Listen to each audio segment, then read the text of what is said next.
welcome to Secular Yakking. It's like blogging out loud, a show where we cover current events, politics, and anything secular to yak about. Want to join the conversation? Lines are open. 704-802-YAK. That's 704-802-YAKK.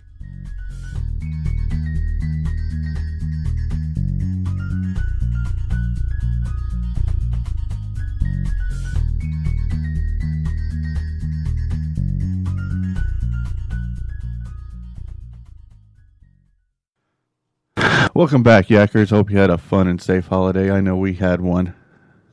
Barely. There was way too many fireworks in this neighborhood. Yeah, absolutely. It's like a war zone out there. Every year, yeah. In fact, I was writing for the show, and I had to stop because I couldn't concentrate enough. Well, and actually this year was more toned down than most because of our fire danger that we have. Yeah, and they actually stopped at midnight. I was amazed. Yeah, it was nice. But talking about good fun, we got an update from our good friend Jeff Stilwell, who's on his lightning march to Yellowstone. Yeah. Right. So let's see what he has to say. Hi, Robert. This is Jeff Stilwell on the Lightning March for Humanity, calling in with a little bit of an update. I'm at 224 miles today, which means in the next day or two, I'm going to break the 250-mile mark, and that feels fantastic. And you know what feels even more fantastic is the fact that I survived all those record-high temperatures over in eastern Washington. I tell you, I've done the Annapurna circuit up in the Himalayas. I did that when I was in my early 20s, and I don't remember it being as difficult as eastern Washington was these last 10 days. I never had to worry about water up there in the Himalayas on the Annapurna circuit. I had to worry about water all the time here in eastern Washington. And the lack of coverage, the shade, the no trees. So hours and hours and hours of getting baked like a chocolate chip cookie in an oven. And it just never goes away. And how do I keep going? I just put one foot in front of the other, and I think about this world that I dream of without disease, without war, because we all simply will it to be so. I've met so many really nice people along the way. I really treasure some of the conversations that I have when I come into that campsite all footsore and weary at the end of the day, and I meet these really great people and we start talking about their lives and what they dream about. They ask what I'm doing because I stick out like a sore thumb because nobody hikes anymore. I'm certainly the only hiker in every campground I've been in, and people want to know, why are you doing this? So I tell them about the Lightning March for Humanity and how I hope that it'll be a catalyst somehow, that this lightning will strike everybody in the heart and zap them in the heart and fill them with inspiration, this pride of belonging to humanity, and this growing conviction that we are humanity, no matter what the problem. Together we can fix it. And they say, wow, I can't do that. I wish I could. I don't have the time and I'm not in the shape. But I really admire what you're doing. You know, good on you. Keep it going. Be safe. You know, I'm just really glad you're doing this. Isn't that wonderful? And that was our update from Jeff. I can't imagine how hot it is over there. Well, that's what I was just thinking about when I was listening to him. I'm thinking of all the years that he's doing it, we're having this crazy heat wave that like never ends. Yeah, it's amazingly hot out there. For those of you who aren't in the Pacific Northwest area, we're having severe record-breaking temperatures out here. Yeah, we're upper 80s and mid to low 90s. Most of the time it's around 90. And you know, most people who deal with upper 80s and mid to low 90s, they have AC to deal with it. Most people around here don't have AC, right. So it really makes it hard to handle. Our average June temperature is what, 74? No. I don't even think it's that much, or at least around here anyways. But yeah, I mean, it's fairly low, especially considering, what you're doing. And your house is always hotter than it is outside. Oh, yeah, absolutely. Yeah. And it in fact, is so hot that I think the heat cracked my glasses. Yes, it did when we went and go ahead. We went into so it's really hot and it's a 30-minute drive down to Costco, right? And no AC in the car, unfortunately, because it's broken. And so the first place we go into Costco is to the cold vegetable unit, which is 40 degrees. And I'm in there and I'm like, what is this smudge on my glasses? And then I look at it and there's a crack in it. Turns out it's probably the progressive part of my lenses where the lenses gets thicker, and the heat change. The lenses changed so quickly that they actually cracked along that line. Yeah, and that's really stinks because those were super expensive. Yeah, I know. So now I'm going to have to get them replaced. I mean, they're 2 years old anyway, so it's about time, but... Yeah, but still, that was just crazy. It just goes to show, such a temperature difference, and it made, so quickly is what did it. Yeah, it's just amazing how it But he was talking about how there's no trees. Right, so that's a big deal. Most, for those of you who don't know that area, it's kind of like a wasteland in the middle of Washington State, and there's no trees. You get a few sagebrushes and whatnot, but it's pretty desolate. So I know exactly what he's thinking. Feeling like a cookie in an oven kind of thing. Because I love my trees. I'm sorry, I do. Yeah, that and it's actually a basin, so it's technically lower than everything around it. So the heat tends to settle down in that low spot. Right, and over there it's been above 100 for most of the time. So He's just changed his schedule, so he's starting earlier, getting a few less miles, and like I said, he's going to be a little longer than 30 days on this march. Yeah, the heat is just kicking. I mean, it really is, and I think it's a fantastic thing to do. I would love to do it, but me and heat don't get along, so... Yeah, I think we'd have to do it in, November. I'd have to sleep during the day and walk at night, really. Yeah, that's really the But then only you way to miss do it. all the beautiful view and stuff, so... That's true. But the stars would be amazing out there. Oh, my God, yes, they would. But on to today's show, and today we're talking about religion and government intertwining by using symbols and monuments. Right. And the first story we have today is actually a good story. We don't get those very often when these two intertwine. No, they're far and few. Oklahoma Supreme Court ruled last Tuesday that a monument inscribed with the Ten Commandments must be removed from state capitol grounds. Yay. The court found that the inscription of the 6-foot granite slab violates separation church-state. Finally, somebody gets that. Yeah, and Oklahoma Supreme Court, which is really amazing. Yes, very much so. Supreme Court says the monument must go because public property must not be used for the support of any religion. Supporters of the monument say it does not deal with religion. It represents history. Okay, that is just ridiculous. I'm sorry. Yeah. But it's really good to see that someone understands separation of church and state. Keep your opinions out of it, no matter whose opinions they are. So it's nice to hear that. When we talk about how the Ten Commandments are not religion, I don't see how that is possibly an argument. I know. Personally, to me, it makes absolutely no sense whatsoever. Right. There's only one religion. When you say Ten Commandments, there's only really one set of religions. Right. That have that particular thing. Exactly. So the Abrahamic religions. Right. Have that. That's the only ones. The other religions do have edicts and codes and stuff, but none that say these are your 10 commandments. Exactly. Right. But, if you look at it, we only use 70% of that, or we only use 30% of those laws in our secular laws. Right. Right. 70% we ignore. But even so, does it... Okay, it's been a long time since I've done the religion thing, but, the Ten Commandments, was it Moses came down and told them or whatever? So, hello, right there. It's religious. I mean, so I don't see how they can deny that. And history? Where do they get history for that? Even the 30%, the murder, lie, steal, right? Those are ones that are actual secular laws. Those came well before the Old Testament. Yeah. Well before. I mean, the Code of Hammurabi had that in there. Come on. But the fact that they're trying to pull the history card, I find very interesting. Yeah, well, just on a side note, Texas has considered Moses a founding father of sorts. It's really weird in their textbook. I got to do some more research into that, but that's just silly. There's a lot about Texas, I'm sorry, but there's a lot about Texas that is just silly. Yeah, but, back to the history, they say that so much of our stuff is, but the first 4 commandments are based upon worshiping this particular God. That's how it's religious. Mm-hmm. Right. There's no other way around it. Well, the fact that Moses wrote it. Well, was told to write it. Yeah. But then you still have to prove that everything happened and all that stuff. So, yes. But still, I'm glad for Oklahoma Supreme Court that has said get rid of it. This, oddly enough, is the same monument that the Satanic Temple was going to put a statue of Baphomet next to. That's right. That's right. Now they're looking for a new place. So if you have a Ten Commandments monument you would like a statue of Baphomet next to, let us know and we'll get in contact with them. Yep, because the second they hear that the Satanics want to put something up, oh, no, we just won't have anything at all. Absolutely. But it works. It works every time. I don't think there's been there's been one point where it didn't work and they didn't have the power to threaten that. So that's different. Yeah, another story. Yeah. But moving on with this story, Representatives call for impeachment of justices who ruled to remove 10 Commandments. That's insane. Yeah. Multiple Oklahoma Republican representatives Tuesday called for judicial reform and impeachment of the 7 Oklahoma court justices who ruled that the 10 Commandments statue be removed from the Oklahoma Capitol.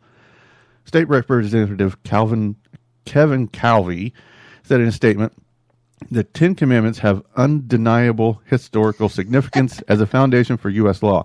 United States Supreme Court building in Washington, D.C. itself depicts the 10 Commandments. To ban the 10 Commandments from the seat of our state government shows that the court is imposing its own elitist political prejudices on the people. Wow.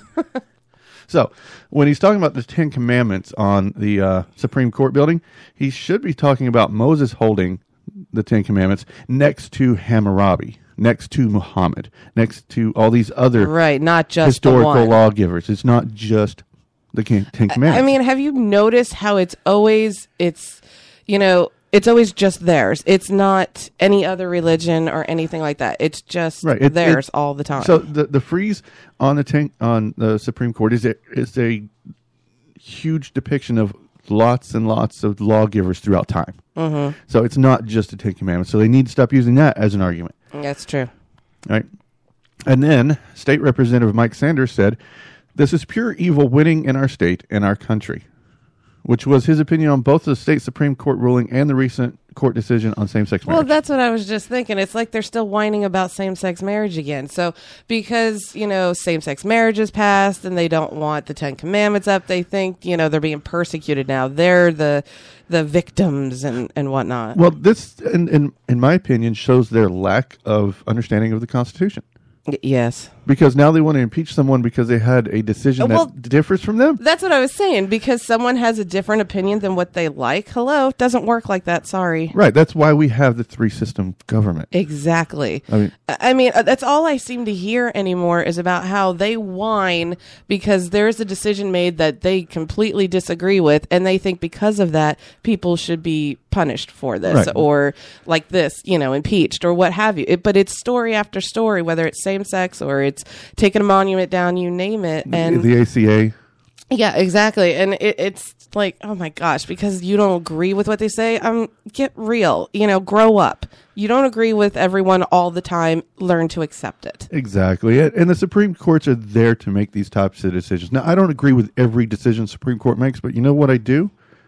You go out and you do something about it. You don't sit there and whine about it, for one thing. Well, yeah, especially in the point of the National Supreme Court is I make sure that the next president is going to appoint people that I would approve of. Right. You go out and vote, and you don't just vote during presidential elections either. Because this shows the importance of it. Yes, exactly. So, but moving on, because that's so much fun. Atheist group in the process of suing county over religious monument. In Levy County, Florida, the Williston Atheist and the American Atheist, based out of New Jersey, have filed a complaint in federal court asking for the 10 Commandments at the courthouse be removed, or for the county to allow the atheist bench to be placed there as an alternative. Williston Atheists have submitted 2 applications in the past to erect a monument of private expression, but was denied both times. Yeah, that's typical. So Florida already has an atheist monument put up by the American Atheists. I think it was 2 years ago. Yes, I remember that. I don't remember the exact location. It's a nice one. I do remember a picture of one of the religious kooks standing on top of it preaching. Yeah, I don't was remember preaching, his name. Standing on the bench or something. I think it was Hovind. I don't recall. Eric Hovind, that was it. Yeah. Anyway, but a local pastor of the First Baptist Church said he would take the monument. Well, First Baptist probably would be glad to and be honored to host the 10 Commandments. If it was not to be able to sit on the courthouse square, then we certainly would love to have it on the corner of our property. So I have no problem with that. If he wants to take it and put it on the church property, go for it. Right. That's where it belongs. Yes, it doesn't belong on church on state grounds. On state grounds, which is where it's been. Right. Additionally, Levy County School Board has also received a letter from the Freedom from Religion Foundation. It says the board is violating the Constitution by having exclusively Christian prayers at school board meetings. Pastor Buchanan had something to say about that as well. The school board's being attacked because they're praying in the school board meetings, which we're thankful for that. Also, their teachers have Bible sayings in their classrooms or whatever. Whatever the case is, we certainly stand with our school board. And there you go. So he goes from being, kind of nice, saying he'll take the 10 Commandments, right? Right. To saying the school board's being attacked. Yes, it's the victim card again. Right. But this is a public school, correct? This is a public school. Yes, so I don't understand why he feels that it belongs in the public school when he just said that the 10 Commandments belong over at the church. Well, he didn't say they belong over at the church. Okay. He said he'll take them. That's so true. I think true. he would prefer them to stay where they are. Of course he but would. I didn't get that from the interview. Right. That's true. But then again, we have prayers in a school setting that are exclusively religious, Right. which Supreme Court of the United States have said you can't do that. Correct. And it's only encompassing one particular religion. Right. I mean, there are kids who go to school with no religion, lots of religions, not just their religion. Yeah, and FFRF has been really big on catching these prayers in government buildings. They should. Yeah, and they should be. It just does not belong in government public buildings. Right. In fact, FFRF is running a contest for secular invocators. Yes, that's right. Yeah. So if you're a secular invocator and you're doing invocations at city, county, state meetings, contact FRF and get in on their contest. It's pretty cool. Yes. So moving on, Shelby, North Carolina, Christian flag flies over American flag. That's nuts. I'm sorry. Yeah. Oh, wait, this is the right one. Cleveland County. Let me see where I am. Sorry, that one was about they flew their Christian flag higher than their American flag. Yeah, that's it. And it was during the 4th, wasn't it? Yeah, it was during the 4th. Sorry, I kind of lost my place in my notes there. You got all kabarbled. Typical. So, in Cleveland County, North Carolina, Old Glory flies high, right? But in 2 churches, they have decided to put the Christian flag above the American flag. They cannot do that. It literally states in a law that they cannot do that. Well, I happened to look up that law. Of course you did. And it says, United States Code Title 4, Chapter 1, the flag. Section 7C, no flag or pennant should be placed above or, if on the same level, to the right of the flag of the United States of America, except during church services conducted by naval chaplains at sea, when the church pennant may be flown above the flag during church services for the personnel of the Navy. I'm a little iffy on that one, but okay.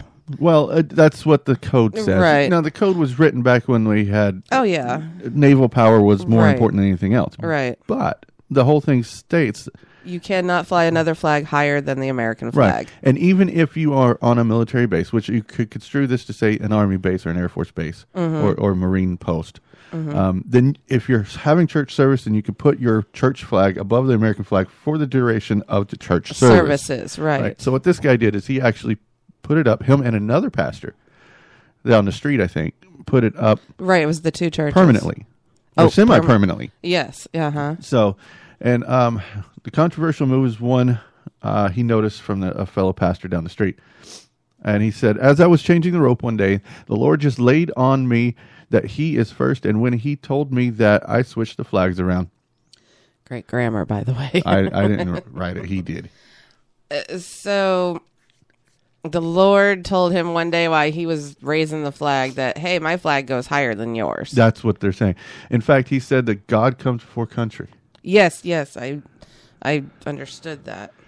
So he also said, the reality is that we have been willing to sacrifice more and be more bold for their cause than the Church of Jesus Christ for serving God.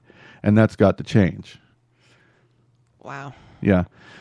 Decisions getting pushed back online by some saying that the move is disrespectful, unpatriotic. Patriotic. But this pastor is a former Army Ranger, and he says, I don't really need a lecture on patriotism. I'm willing to give my life for my country. When you think of military mottos, for example, God and country, God first, then country.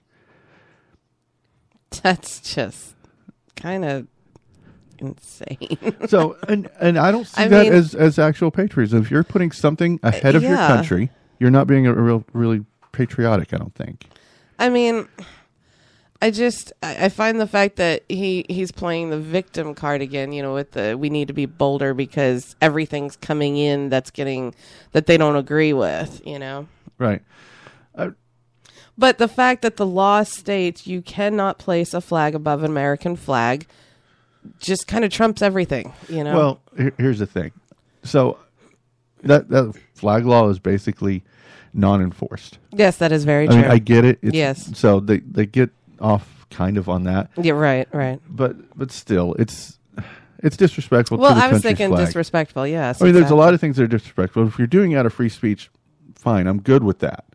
But if you're doing it just to be religious, I don't like that. Well, either one. I mean, free speech or religious, but Well, especially the fact that they're making it permanent, I think, is an especially issue. when he knows the flag code. Yeah, just doing it out of spite. Yeah. Yeah, I get that. But So- permanently, I think. Yeah.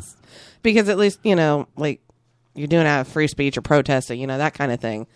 But he's dead set on this being a permanent thing. Yeah, I think he is. It's just disrespectful. And you're right. They're not going to really do anything about it law-wise. Right. But moving on with some more Christian flag news, Glencoe's mayor confirms Christian flag removed from city. In Glencoe, Alabama, Mayor Charles Gilchrist confirmed Friday that the flag came down 2 weeks ago after a letter threatening legal action from the FFRF. They're back in it again. Of course.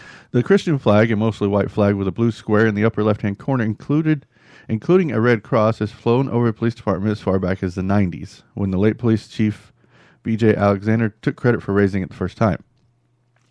Gilchrist says the city council met in executive session recently to discuss the legal matter, and this was the legal matter.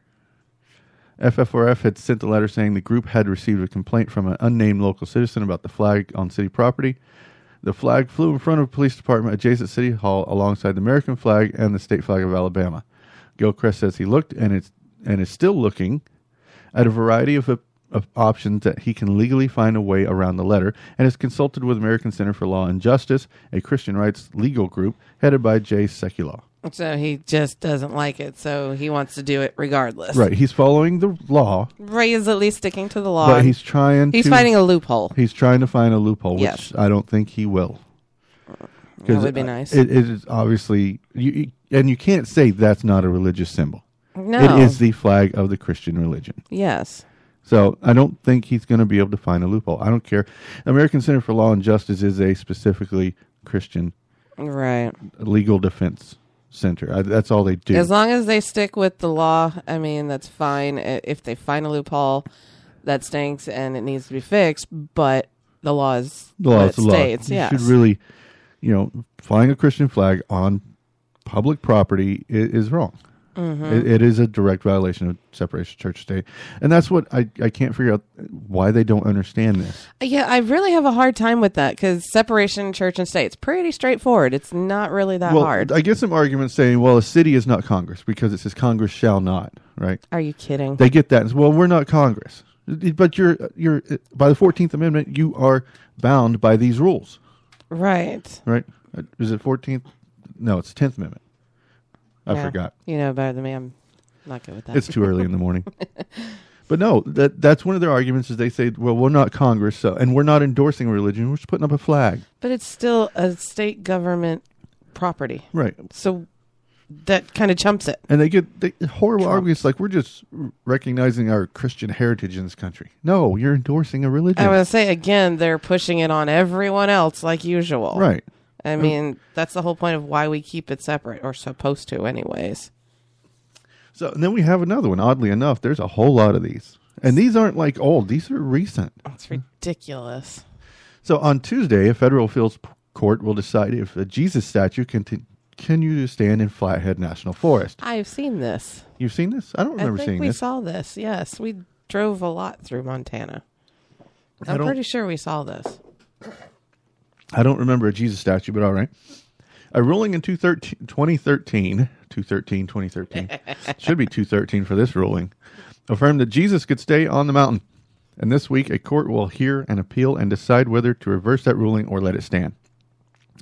According to the Missoulian, this statue was erected in the 1950s by the Knights of Columbus, a Catholic organization, and they call the statue a memorial to World War II veterans and members of the U.S. Army's 10th Mountain Division. And that's what they chose? Yeah. I could think of a lot of things they could have picked. Yeah, I love how they're using Jesus as a symbol of war veterans. World War II. Yeah, I mean, come on, really?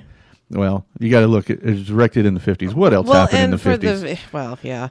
Well, and it's for veterans, but I'm thinking, why didn't their God save them instead of having to put up this Jesus symbol to represent what happened to them? Yeah, that's a totally separate discussion. I was going to say, that's a whole nother thing, though. Yeah, that's a whole discussion we could have on a whole nother 5 shows. Conversation, yeah. The Beckett Fund, a law firm devoted to promoting the rights of religious groups, is defending the Jesus statue and has released a statement. In it, they assure the public that the Jesus statue is not a religious icon. In what way? Oh, I'm getting ready to tell you. But it means a different thing to different people. Really? Yes. A quote, I see this as a war memorial. Some people see this as a historical figure. Some people see it as a religious figure. Some just see it as a statue at a nice location where they like to come and have a picnic. It's almost as if the statue has become a citizen of Whitefish, Montana. Yeah, this is in Whitefish. Yeah, Whitefish. I'm telling you. Okay, I'm sure we have seen it, and we probably complained about it when we drove by it. But, I mean, really? Because they're looking at the same thing, everyone's seeing something different. How can Jesus not be a religious figure? And that's what I was also going to say. I mean, you're looking at a figure of Jesus. So it's like looking at a figure of Mary, you know? A figure of Buddha. Anybody, exactly. Vishnu. And I'm like, hello, it's with, you know. It is the central core concept of Christianity. It's named after him. I was going to say, yes. There is no way that a statue of Jesus is not a religious symbol. No. I don't care how many mental gymnastics you have to go through. You cannot get past that point. It's like looking at a statue of Buddha and not putting Buddhism with it. Right, because that's what they're saying. You can't. And fine, historical figure, maybe. That's debatable. I'm not going there. And just to see it as a statue in a nice location, it's still a statue of Jesus. Yeah, regardless, it's still a statue of a particular religion. Yeah. Period. And as a war memorial, no, I can't see that. No, I'm sorry. There's so many other ways to represent the veterans of World War II. Yeah, and not with Jesus. Yeah, something especially not with Jesus. Yeah, there's something much more respectful, I think, personally. Because I think the concept of Christianity had a lot to do with the start of World War II. I agree. So. But that's another show. I'm an old man. Most people hate me, but I don't like them either, so that makes it all even. I really like that intro. I know, it's one of my favorites. So, In God We Trust magically appears in the Venice City Council. Of course it did. In April, a group of citizens who wanted to add a large plaque to the council chambers inscribed with the words, In God We Trust. At the time, David Williamson spoke against such ideas, saying, I'm against having a plaque that divides the nation. Which I agree. Good. I was going to say, good. In fact, there's a meme going around that says, I forgot who created it, but it says, you have inserted under God between one nation and indivisible. Exactly. So you have essentially divided one nation indivisible. That's awesome, actually. Yeah, I was like, that is I so like awesome. That. That's awesome. In fact, on my Facebook cover, there's a really good one that In God We Trust is a divisive statement. It very much is. So I mean, come on, America is the melting pot. So by stating that, you've just totally wiped that off the face. Yeah, you know. I think we got off on a little tangent there. Sorry, but that's okay. In a 5-2 decision, the city council voted down the proposal. But now, months later, some residents are irritated that the motto is now posted on the council chamber. But how did that phrase get there? Yeah, that's pretty underhanded. How did it get there without approval? Oh, okay. There's another loophole. There's always a loophole. The answer to that reveals the Potter Award for this week. Of course it does. Which goes to the Venice, Florida City Council, who managed to get In God We Trust on the walls by hanging up the Florida state flag. It's on the flag. You heard me right, the flag. It's on the state seal that bears the phrase In God We Trust, which is on the flag. Of course. It was adopted in 1868 on the seal and became the state motto in 2006. Okay, so we know it's on the seal, but 06 was when they put this in. They put it as they adopted it as the state motto. As the state motto. Right. That's kind of we just seem too modern for that, I guess is how I think. It's Florida. Coming out of Florida recently surprises me anymore. Yeah, I'm starting to notice that. So, wonderful job, Venice City Council, for going against your own vote that you had a couple months ago and finding a way to sneak in a phrase in such a way that you could never face a lawsuit for it. Ever. Wow, that's pretty good on their part. I mean, Which, by the way, was the only reason they voted down the In God We Trust plaque to begin with. They were afraid of a lawsuit. yeah, that makes sense. Yeah, they even said so in their meeting. I was watching it. Oh, yeah, because they're all public. Anyone can watch them. At the time, and I still am, with the original motto project. Right. And this one I had alerted David Williamson, who we spoke about earlier, and his group, the Central Florida Free Thought Coalition. Right. And they sent a contingent down and got a bunch of locals involved, which was really good. Yeah, but that's pretty. I mean, I'm sure they were all cheering that it was voted down, and then to see this come up right underneath it, I mean, that really stinks. Yeah. And the fact that the way that it's up, it's going to stay. Right. I mean, yeah, it's going to stay. And the Venice mayor, John Holick, says the flag isn't going anywhere. Yeah. And he said, it is displayed correctly. It is the state of Florida flag. Those are the words on the seal of the great state of Florida. So once again, in true Potter Award fashion, someone is saying, I don't care what you say. I'm doing what I want to do anyways. Right, pretty much. And that's exactly why I created the original motto project. Yes. Was to fight this thing. I mean, we had that thing going on in Pierce County and then one down in Vancouver that we dealt with before the project came about. And then since then, I've actually had, I considered Venice a win at one point. Yeah. Now I'm kind of like still a half win because they went around their own decision. And then we had Del Norte County, which was a win. Mm-hmm. But so far we've had a lot more losses.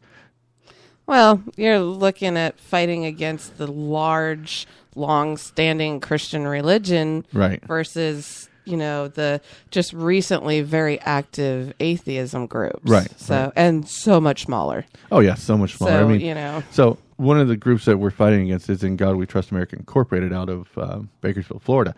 They're having a fundraiser this week. Yeah, and they're really aggressive, too. They've got Alan West coming. Who's running for president? Oh, wait, maybe he's not running for president. I don't know. I can't keep up anymore. It's going to be very interesting. Yeah, so they were selling tickets for, what was it, $13,000 or something. Oh, my like that, goodness. for VIP tickets. And I regular don't care. tickets are like $75 or something. I don't care. But it's still Nothing ridiculous. justifies $13,000 that's the ticket.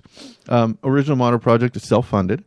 Yes. And this other group is getting hundreds of $1,000s a year to do this. Yes, which is actually a lot of the cases with any, activism when you're taking on the Christian versus the, secular, and they're going against each other. Most of the time, you're looking, the secular is, either self-funded, nonprofit, whereas the Christian side, they're always getting funding coming in all the time and lots of it. Right. Which is another scenario between sizes that makes it hard as well. Right.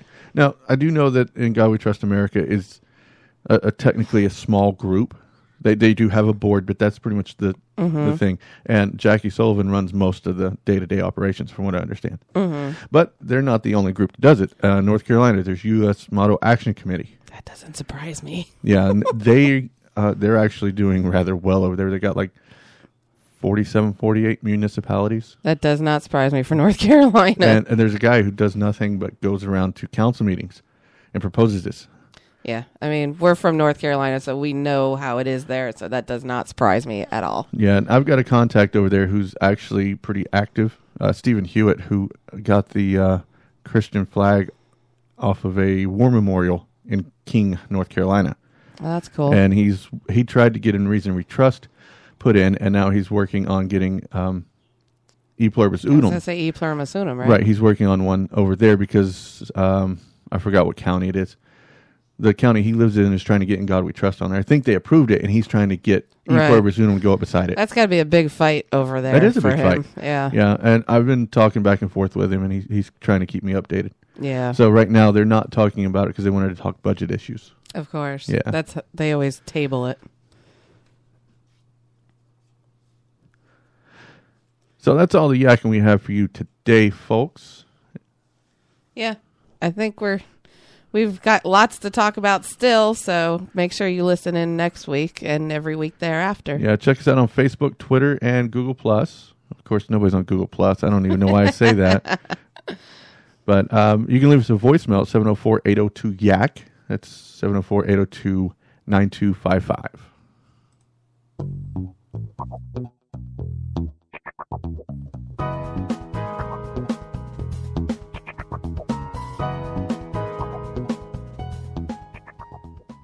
Secular Yakking is sponsored by the Humanists of North Puget Sound. The views expressed are those of the host and not those of HMPS or its board. All audio for this episode was used under the Creative Commons license. And remember, the government of the United States of America is not, in any sense, founded on the Christian religion.